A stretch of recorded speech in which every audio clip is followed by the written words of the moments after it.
I've called this lecture the New Age Agenda, but it deals with actually more than just the New Age agenda. The field is so vast, you cannot really cover it by breaking it up into little components. So basically all we're doing is we're creating puzzle pieces and putting them together, eventually to form the whole picture of a total onslaught on Jesus Christ as sole Savior, and also particularly the divinity of Jesus Christ. Well, who is behind the New Age movement? Once again, sad to say, but the same power seems to be everywhere. Behind the scenes like a web, like a spider's web, covering every base. A man attributed more than any other with steering the New Age movement is a man by the name of Teilhard de Chardin. Now, who was Teilhard de Chardin? Well, you should guess it by now. A Jesuit priest.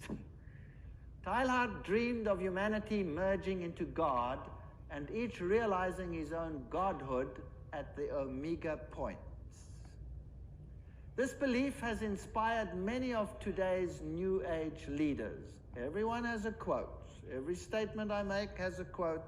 I never say anything.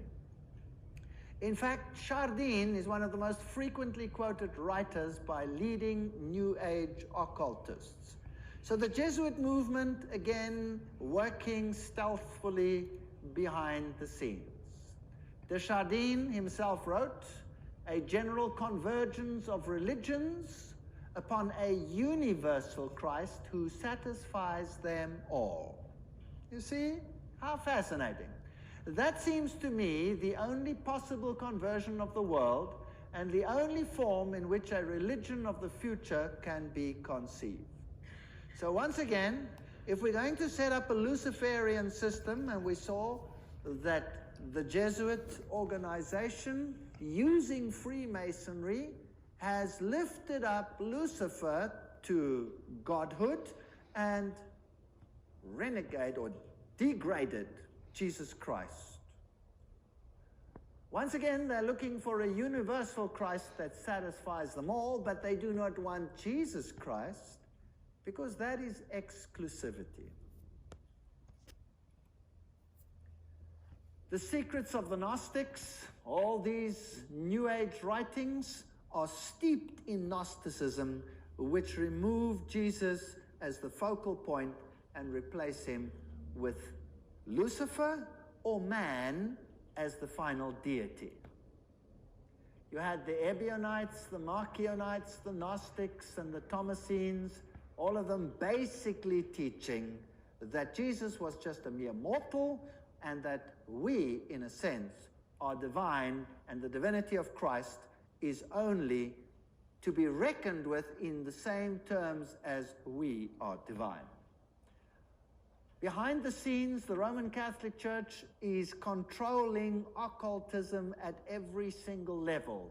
It even has specialized bishops like these wandering bishops who deal with the occult worlds.